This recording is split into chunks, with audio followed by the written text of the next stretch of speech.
ഓരോ മനുഷ്യരുടെയും ജീവിതത്തിൽ ബാല്യകാലം എന്നത് വളരെയധികം നിർണായകരമായ ഒന്നാണ്. അതായത് നമ്മുടെ ചൈൽഡ്ഹുഡിൽ എന്തെങ്കിലുമൊക്കെ ആഗ്രഹങ്ങൾ നമുക്കെല്ലാവർക്കും സാധിച്ചതും സാധിക്കാത്തതുമായിട്ട് ഉണ്ടാവും.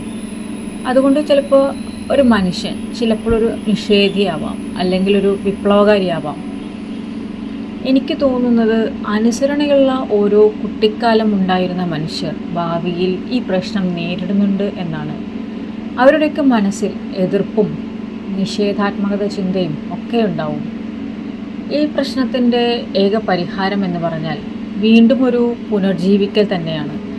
കഴിഞ്ഞുപോയ ജീവിതത്തിലെ ആഗ്രഹങ്ങളിലൂടെ വീണ്ടും കടന്നു പോകണം. ആഗ്രഹിച്ച കാര്യങ്ങൾ എല്ലാം തന്നെ ചെയ്യണം.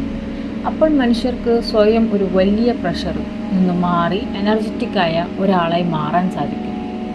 Thank you.